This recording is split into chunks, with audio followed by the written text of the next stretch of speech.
folks, I'm LA Little and this is your weekly TA wrap. We're taking a look at these markets. We do it from a neoclassical perspective. Every time asking ourselves what happened today, or actually last week, and what does it tell us about the coming ones. I do a show every Sunday night live at 9 o'clock Eastern Time here from the base of the beautiful Rocky Mountains. And folks, it was another week of up. You can see it here on the percentage change. NASDAQ leading the way. NDX actually, if it were in here, would be showing that. Russell up next. Then you had the trailers in the listed issues. So another big week up. I don't know if it's a big week, but a strong week. And it was on a 4-day week. Remember, we had a long holiday weekend and the markets pressing higher into that weekend is the way it ended up. If we look at the markets and we look at them both on the daily and of course on the weekly, what we're going to see is a nice push, right? And it's been a nice push now for roughly a little over 2 months. It's what we talked about,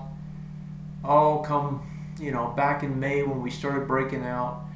This is on the weekly. We can see the breakout in the May time frame. We talked about the possibility of a breakdown way back here, right, when we were on the Russell, and the Russell was on breakdown watch all along this area, but it never happened, and the S&Ps stayed strong the whole time, and we started to see the S&Ps push higher, and we talked about the probability of a performance squeeze into the end of the quarter. That's exactly what we got. That would take us up into the from May into the July time frame, and as part of that would take and push this back to a percentage, 60-70% maybe. That would give us overbought on that time frame, even though we're extremely overbought elsewhere. So that push has in fact occurred. That push has brought us back up to higher levels again. You can see it on the weekly, you can see it on the daily. On the S&P 500, we've actually got a setup now of an ABCD structure. That ABCD structure, let me remember where it was. It was up to here, back down, back up. That still has farther to go. It's about 2022 if it's going to carry that far. But you've got a nested one inside of it now, and that one carries only 2 more points. 1987 is where it ends. We're just below it. I would expect that the S&P is going to press that probably tomorrow morning, and then we'll see if we're actually going to see higher prices. We're going to see buyers pay up or not. Going into the earnings now, because earnings really are the catalyst at this point. You've got, let's step back for a second and review again last week. You had employment numbers reasonably strong. That was more or less expected. Not so strong that we're going to get any kind of rate pressure right away, but if the economy continues to be strong, that's certainly going to be something that you start hearing about. And remember, the market's always trying to discount the future, and it discounts it as far as it can. And typically that's anywhere from, certainly near-term stuff, 2, 3, 4, 5, 6 weeks out, but it tries to discount it 3, 4, 5, even 6 months out. And so there's already expectations of when those rate hikes are coming. There's already expectations that all the Fed QE that was put on is going to be taken off, just as it has been, $10 billion every time they meet. And so that expectations, those are the expectations that are built in.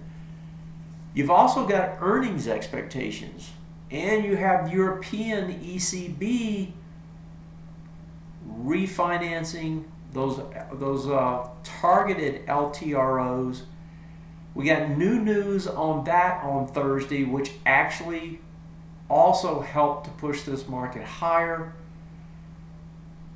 Talk is up to $1 trillion worth of LTROs. If you look back 2011, market was on the brink of a breakdown back at that point. As a matter of fact, we could pull that chart up and take a look at it.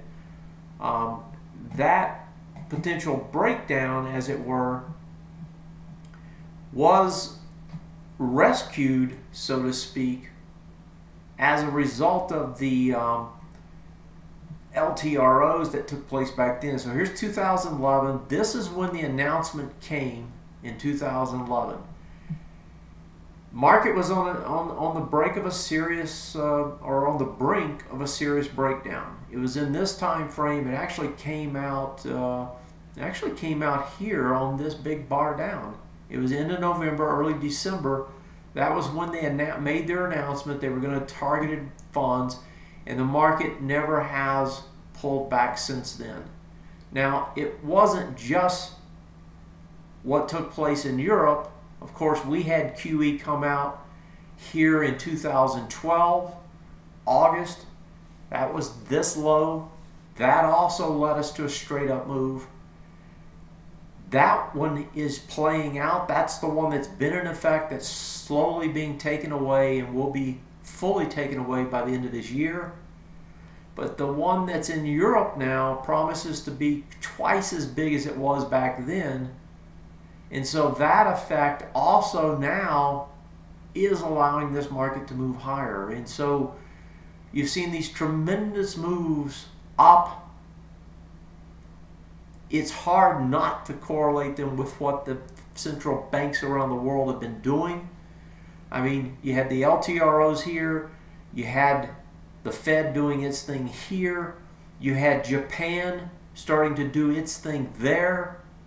It's just one after another, and that has led to a huge pressure to the upside as returns are sought, as interest rates continue to be pressured over and over again, country by country. And so if you look at it from that perspective, I mean, it's like, okay, when is this going to end? And it probably isn't going to end until all of this central bank activity really comes to an end.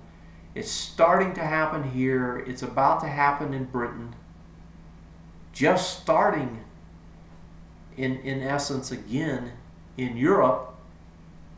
China continues to intervene as needed, and Japan seems to have no end in sight. So if you take all those cumulatively, it's less than it has been, but it's still there. And so don't expect these markets to crash and burn. Can they pull back? Certainly they can. That leads me back to the near-term catalyst, which is earnings. Earnings are going to be the deal. Earnings are where we're going to see whether this market actually continues higher or not.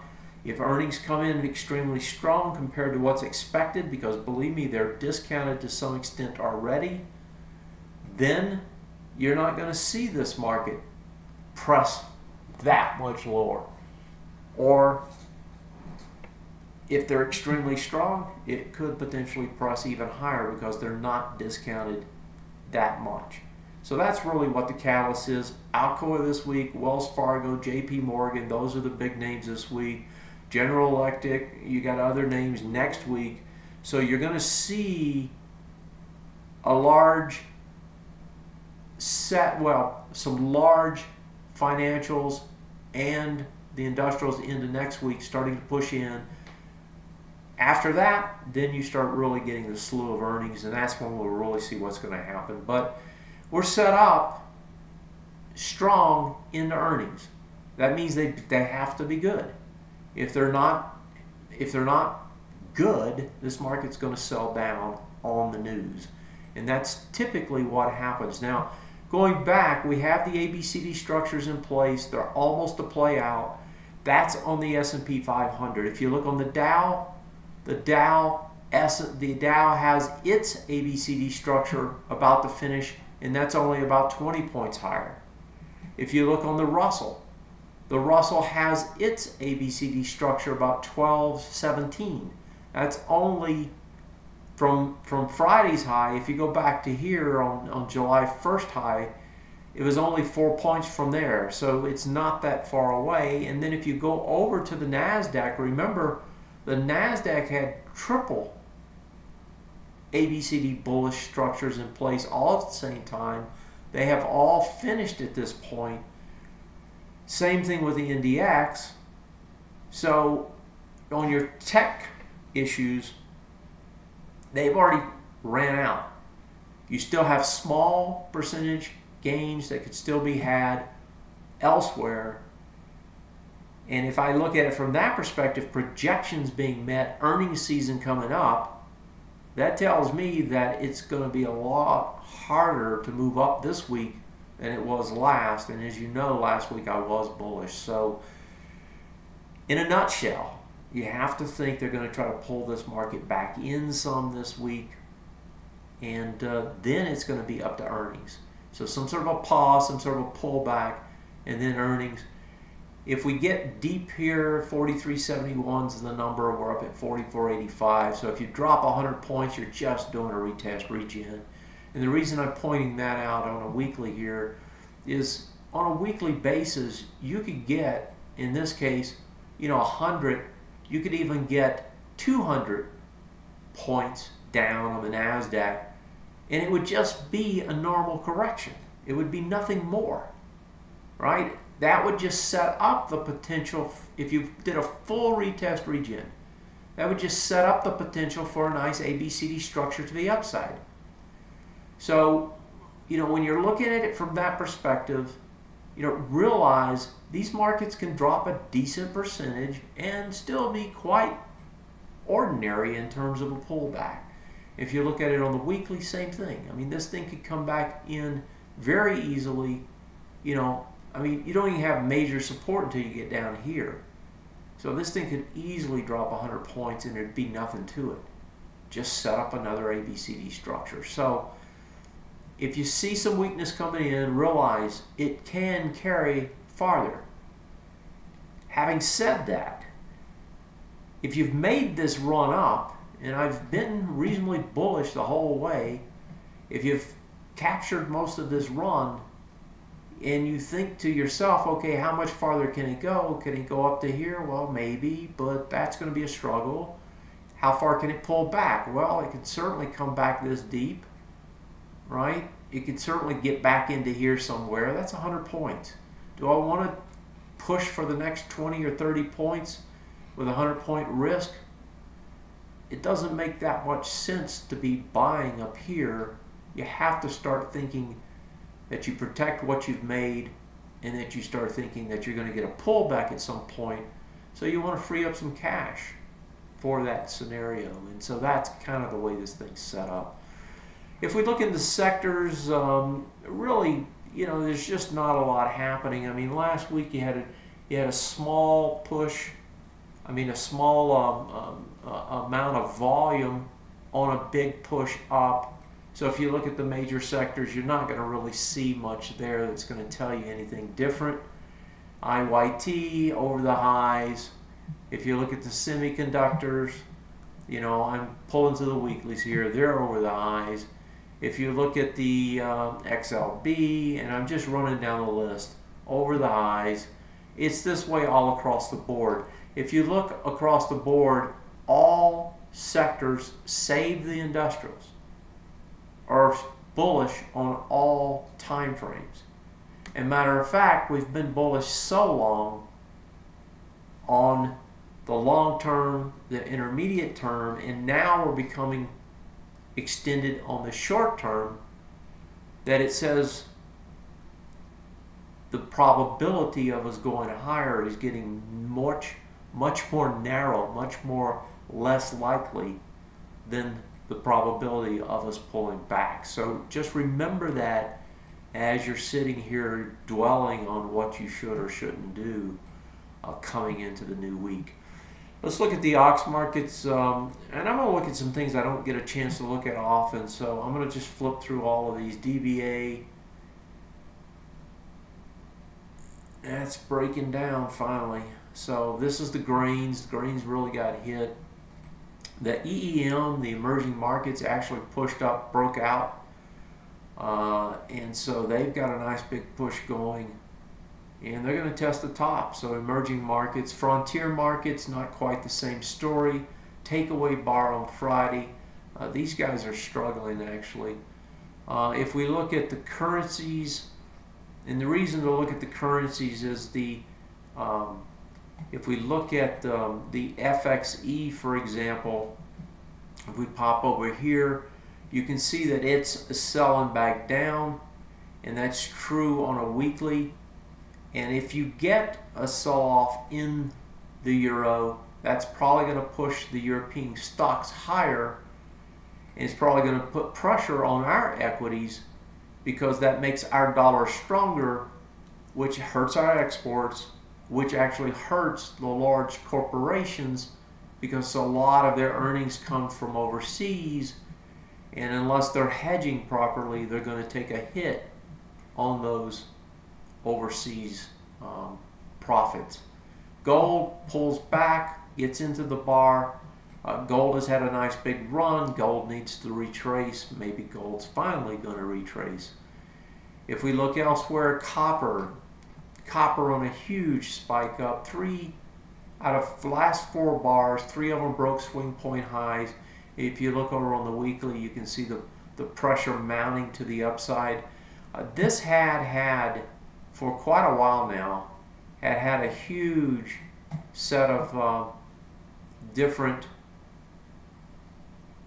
ranges inside of it, and it's back in the top end of the range now, and it's up here pushing against this high, and yeah, it can pull back a little bit, but after this kind of a move, it's probably going to hold and try to press up to the top side. And there's 3 swing points up there. So if copper really does take off, you know, this thing could get a tremendous lift over time. And we're looking at a weekly here. This thing has been beaten down for a very long time. So a press up on this particular, you know, pulling up the monthly now, a press up on this particular index could get quite a run. I mean, to get the weeklies we just looked at are right here. So if you're looking at the weekly time frame, that's right in this area. So now press that and say, oh, you get over this, what's next? Well, there's really not much up until you get up to here. So you can see the kind of gains. That's another 10% from here to here. On top of the 10% it's just moved. So you could get some big gains in copper if in fact it really does start to take off. So you might want to look at some of those copper plays, some of which we actually are invested in. Let's see, junk bonds. Haven't looked at junk bonds in a while. That's interesting. So junk bonds down. I'm assuming that was a dividend payout. So each time it does this, it just runs back up. We'll see if that happens. Let's look at the short end of the interest rate curve. Haven't seen that in a while. And pressing lower, pressing down to try to break out on the backside. And on the weekly, that could come quite a bit lower still, so that's not too bad. Silver, been pressing higher, still looks pretty good. That thing doesn't want to come in at all, does it? And if we look at the long bonds, okay, so the long bonds broke 2 swing point lows and held under them on a daily basis. That still looks like it wants to come back in and do a retest regen off that high. I've been saying that for a while. It took it a while to get going, but that still looks like the trade. And remember, this is more than 6 bars on the breakout. The breakout was here, so you've got this many bars in between. So what does that mean? That means it's a high probability that it's going to get bought when it comes back into this high. So remember that as you're looking at it on the press down. Might be a nice place to think about doing some buying. USO, Okay, so now the USO is the same. Well, actually not quite. I was fixing to say it's the same scenario, but it's not quite because it's already had a retest regen right here. So that changes the dynamics. That doesn't make it the highest probability on the retrace, because now instead of an 80+%, now you're looking at 50% because it's a second retest. This one actually looks like it's going to try to get back into the lower range if in fact it gets back into this high and stays there. It's in it. Let's see if it stays there. And the dollar is the flip side of the FXE we looked at. Dollar looks like it's going to move into the bottom of that wide price spread bar. That is the ECB bar, I believe. No, I'm not sure. That was, yeah, June 5th. So that was it. So press back into there. And the dollar actually looks like it wants to go higher finally, which to me again is another signal that these equities are going to struggle a bit more. The reason for saying that is the retest regen, when it broke underneath right here, it pushed back over, and the high that was made was over that prior high. Now it did push back under and then got underneath it again, right? Tested it here again, tested it one more time.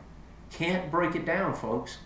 If you can't break it down, they are going to push it back the other way. So you got to think it's going to come back up here, test again.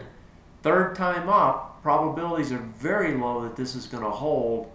In other words, press down again, which suggests that this thing's going to press up and try to get to the new highs.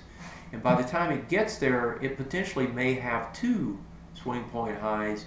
And if so, that's going to give it a nice big boost. So dollar looks like it's going to try to press higher. If that's true, we should see some pressure on the equities. What else? Elsewhere, let's pop over and look at the world markets. World markets actually looking pretty bullish. So compared to the U.S. markets, if I look at the world markets, they actually look even better than we do. And we can see that even in the weak markets, here's the CACs, but in the stronger ones in Europe, nice big push. FTSE wants to try to test the high again. DAX already testing the highs. Asia, Hong Kong, H shares pushing up, trying to test the highs. They're on the breakdown bar now. They're probably going to stalemate here tonight, but I would expect they're going to try to press up and test those highs. Hong Kong, let me get Hong Kong up. Here's the Hong Kong, the Hang Seng. Hong Kong's already over the highs and pressing up to the new highs on the weekly. So Hong Kong is going to try to break out these highs that haven't been broken yet. And so I'm looking at this one and I'm looking at this one. Those are the tests now. Actually, that's not quite true. Those are resistance is what they are, right? You got a resistance zone there because they'd already broken them before. So you have the two here, and it's already broken one of those two. So actually it broke them both right here. So now you have Hong Kong just going for the highs. The highs are up here. And given the fact that you broke multiple swing points, I would think Hong Kong tries to press up there. So HSI looking pretty strong. So strength pretty much around the board. Elsewhere, I think you're going to see some pressure here. That's probably going to keep those from going too crazy. But you know, overseas actually looks better than domestic. All right, that's I think a decent wrap for tonight. The weekly view. I would expect you're going to see these markets struggle this week. In front of earnings, you've had a big run up into earnings. So from that note, this is and it was your weekly TA wrap. Have a great week. Check in with me as the week goes on, and we'll keep track of what happens. Until then, I'm LA. This is and was your weekly wrap. Good night, folks. Have a great one. See you next time.